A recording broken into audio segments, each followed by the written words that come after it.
మీ ఎలాంటి వ్యాపార ప్రకటనలకైనా వెంటనే మా ఛానల్ సంప్రదించండి.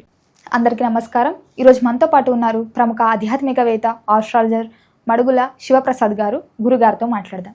గురుగారు నమస్కారం. ఆశీర్వచనం తల్లి. ఈ అక్టోబర్ మాసంలో కర్కాట రాశి వారికి ఎలా ఉండబోతుందో తెలియజేయండి గురుగారు. శ్రీ మహాగణాధిపతయే నమః. ఐం మహాసరస్వత్యే నమః. శ్రీ లలితాంబికాదేవియే నమః. కర్కాటక రాశి వారికి ఈ అక్టోబర్ మాసమంతా కూడా ఎలా ఉండబోతున్నది అంటే చాలా మంచి ఫలితాలు గోచరిస్తున్నాయి. అనుకూలవంతముగా ఉంది అనేటువంటిది చెప్పగలము. కర్కాటక రాశి వాళ్ళు మనస్సులో దృఢముగా సంకల్పము ఏదైతే నాకు ఇదే కావాలి, నేను ఇలాగే ముందుకు వెళ్ళాలి, నాకు ఈ ఉద్యోగమే నేను చెయ్యాలి అని అనుకోవటం, వీళ్ళు ఎంత దృఢముగా అనుకుంటారో అంత ఖచ్చితముగా జరుగుతాయిగాక.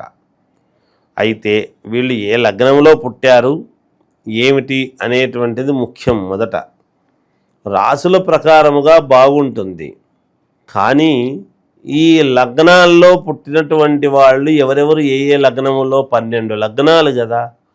మేషం, వృషభం, మిథునం, కర్కాటకం, సింహం, కన్యా, తుల, వృశ్చికం, ధనస్సు, మకరం, కుంభం, మీనం. 12 లగ్నాలు ఏ లగ్నమైనా కావచ్చు. ఈ లగ్నం ఏమిటి అనేది తెలిస్తే మిగతా గ్రహస్థితులన్నీ ఎలా ఉన్నాయి ఏమిటి అనేది తెలుస్తుంది. అందువల్ల అందరూ ఒకే లగ్నంలో పుట్టుండరు, రాశి ఒకటే అయినంత మాత్రాన. ఏది ఏమైనా రాశి వాళ్ళకైతే బాగుంది అన్నప్పుడు మనకి ఎందుకు జరగలేదు అంటే కించిత్ ఎక్కడ మనలో లోపం ఉంది అనేది మనం ఆలోచన చేయాలి. అందువలన వీళ్లకు ఏదైతే దృఢ సంకల్పముగా ఏదైతే అనుకుంటారో అది ఖచ్చితముగా నెరవేరటానికి గ్రహస్థితులు చాలా అనుకూలముగా ఉన్నాయి. వ్యాపారం చెయ్యాలి అని అనుకునేటువంటి వాళ్లకు, కొత్తగా వ్యాపారాలు పెట్టాలి అని అనుకునేటువంటి వాళ్లకు వాళ్ళ మనస్సుకు తగ్గట్టుగా దాని ప్రకారముగా ముందుకు వెళతారు. దానికి మంచి మిత్రులు తోడుగావటము, లేదా మంచి సలహాలు, సహకారాలు అందించడానికి కావాల్సినటువంటి మనుషులు తోడ్పాటు కావటం అనేటువంటిది కూడా ఒక విశేషమే ఈ మాసములో. అంతేకాకుండా పని ఏది పెడుతున్నాము ఏమిటి అనేటువంటిది 1-2 సార్లు ఆలోచన చేసి ఎటువంటిది చేస్తే బాగుంటుంది అనేటువంటిది తెలుసుకొని జాతకరీత్యా ఏమి చేస్తే కలిసి వస్తుంది అనేది కూడా చూసుకొని ఎవరెవరు కలిస్తే బాగుంటుంది, మాకు ఎలా ఉంటుంది, మేము కలవచ్చా, స్నేహితులే అయినంత మాత్రాన ఇద్దరూ కలిసి వ్యాపారం చేసేటప్పటికీ కలిసి మామూలుగా మాట్లాడుకోవడానికి, కలిసి ఎక్కడన్నా తిరగటానికి చేయటానికి ఇవన్నీ బాగుంటాయి. ఒక బిజినెస్ అనేటువంటిది చేస్తూ ఉన్నప్పుడు ఒకవేళ స్నేహితుడి జాతకములో బిజినెస్ పరంగా డౌన్ ఫాలోయింగ్ ఏదైనా ఇబ్బందులు ఉండినా, ఇతనికి బాగుండినా, లేదా స్నేహితుడికి బాగుండి ఇతనికి బాగులేకపోయినా, అతను బాగుంటాడు ఇతను బాగులేకపోతాడు. అప్పుడు ఈ వ్యవహారం అంతా కూడా నీకు బాగానే ఉంది కదా, ఇద్దరం కలిసి పెట్టాం కదా, కొంత నీకు సంబంధించిన నాకి అని అడగడం చేయటం, దానివలన మనస్పర్ధలు రావటం చేయటం, ఇట్లాంటివన్నీ కూడా వచ్చే అవకాశాలు. అంతేగాని దృఢముగా ఎప్పుడైతే అనుకుంటారో దానికి అనుకూలముగా ముందుకు వెళ్ళవచ్చును. అది అడిగి తెలుసుకొని స్నేహం అనేటువంటిది పెడితేనే అని కాదు, పెట్టకుండా సంతోషంగా ఉండినా స్నేహమే కదా, స్నేహం అయితే నిలబడుతుంది. దాన్ని జాగ్రత్తగా చూసుకోవాల్సినటువంటి విషయం ఒకటి. తర్వాత తల్లిని ఎక్కువగా ఆదరించేటువంటి వ్యవహారము, తల్లి కూడా వీళ్ళ మీద ఎక్కువగా ప్రేమ అనేటువంటిది ఉంటుంది కర్కాటక రాశి వాళ్లకు. దానికి అనుకూలముగా తల్లికి సంబంధించినటువంటి విషయాలన్నీ వీళ్ళు చూసుకొని చేస్తూ ఉండేటువంటి దాని వలన ఇంకా మెరుగైనటువంటి ఫలితాలు సాధించుకుంటారు గాక వీళ్ళు. యోగదాయకముగా ఉంటుంది. మాట్లాడేటప్పుడు ఆవేశపూరితముగా కాకుండా ఆలోచనాత్మకముగా గనక వీళ్ళు ముందు అడుగు వేశారు అంటే మేలు జరుగుతుంది గాక. శుభకార్యాలకు సంబంధించినటువంటి విషయాల్లో పాల్గొంటారు. శుభకార్యాలు చెయ్యాలి ఇంట్లో అనేటువంటి భావనతో ఒక తలంపు దలచి దానికి కావాల్సినటువంటి విధముగా అప్పటికప్పుడు ఉన్నట్టుండి అన్నీ నేను సమకూరుస్తానులే అనే భావనతో అన్ని సమన్వయం చేసుకుంటారు. డబ్బుకు కొదవ ఉండదు, వస్తుంది గాక. డబ్బేమో వస్తుంది, రాకుండా ఉండదు, కానీ ఖర్చు అవుతుంటుంది కూడా, ఖర్చు కూడా అవుతూ ఉంటుంది.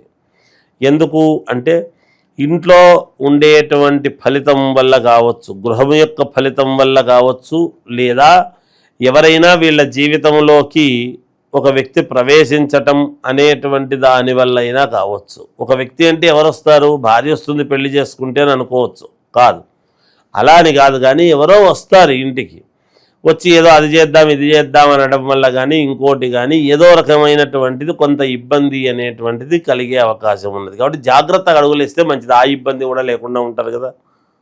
ఏదైనా వీళ్ళు ఒక అడుగు ముందుకు వెయ్యాలి అనుకున్నప్పుడు అటువంటి ఇబ్బంది లేకుండా చూసుకుంటే మంచిది అని. అంతేకాకుండా విద్యార్థులకు యోగదాయకముగా ఉంది. ఉద్యోగాలు చేసుకునేటువంటి వాళ్లకు సంతృప్తిగా ఉద్యోగాలు చేసుకుంటారు. పై అధికారులతో మన్ననలు అనేటువంటివి పొందుతారు.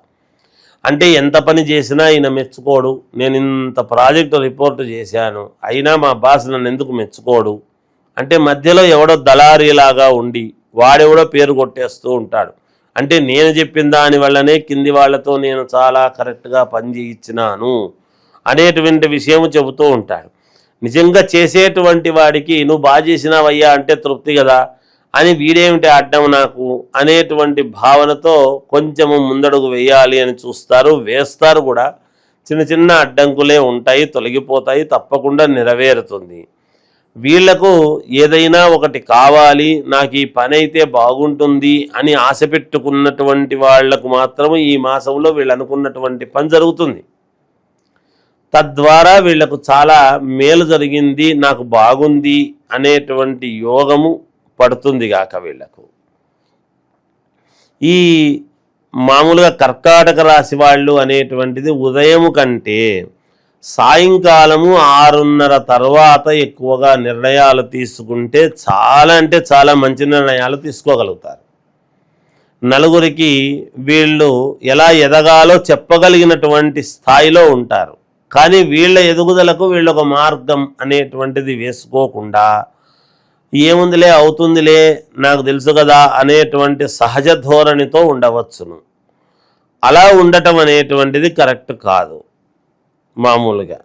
అందుకని సమయాన్ని బట్టి సందర్భాన్ని బట్టి ఆచితూచి అడుగులు వేసి ముందుకు వెళ్ళి అనుకూలించేట్టుగా చేసుకోగలిగితే వీళ్ళకే యోగవంతముగా ఉంటుంది గాక. బంధువులు స్నేహితులు వల్ల ఎప్పుడు మేలే ఉంటుంది, ఇబ్బంది ఉండదు. శత్రువులు కొంతమంది మిత్రులుగా మారి వీళ్ళను మళ్ళీ రావాలి మా ఇంటికి అని కోరుకోవడం అనేటువంటిది కూడా జరుగుతుంది గాక. అలాగేలే అని వెళతారు. అంతేకాకుండా విదేశాల నుండి ఒక ఫోను రావటం అనేటువంటిది చిన్న ఇబ్బందికరమైనటువంటి పరిస్థితులుగా ఉంటాయి. మానసిక క్లేశం జరగవచ్చును. ఆ విదేశాల నుంచి ఒక వార్త అనేటువంటిది తెలియడం వలన మనస్సు కాస్త నొప్పిగా ఉంటుంది. శారీరకమైనటువంటి బడలిక అనేది ఉంటుంది, విపరీతంగా శ్రమ పడతారు కాబట్టి మనస్సుకు కొంచెం ఇబ్బంది చిన్నపాటి ఇది ఉంటుంది అని తెలియజేస్తున్నాను. విద్యార్థులకు యోగదాయకముగా ఉన్నది. రాజకీయ నాయకులకు బాగుంది, అనుకూలవంతముగా ఉంది. అన్ని రకాల వారికి అన్ని రంగాల్లో ఉండే వాళ్లకు యోగదాయకముగానే ఉన్నది. ఈ కర్కాటక రాశి వాళ్ళకి ఎలాంటి పరిహారం చెప్తారు గురూజీ? కర్కాటక రాశి వారికి ఇంకా మెరుగైనటువంటి ఫలితాలు సాధించుకోవాలి అంటే ఏం చేయాలి అని గనక అనుకుంటే అమ్మవారిని ఆరాధించాలి. ఏ అమ్మవారిని ఆరాధించినా సంతోషమే. ఫలానా అమ్మవారిని మాత్రమే ఆరాధించు, ఇంకో అమ్మవారు చెయ్యదు అనేది ఏం లేదు. కనుక ఏ అమ్మవారిని ఆరాధించినా వీళ్లకు యోగవంతముగానే ఉంటుంది గాక. ఓకే గురుగారు, ఈ మాసం అంతా కర్కాటక రాశి వారికి ఎలా ఉందో చెప్పినందుకు ధన్యవాదాలు. జయస్తు.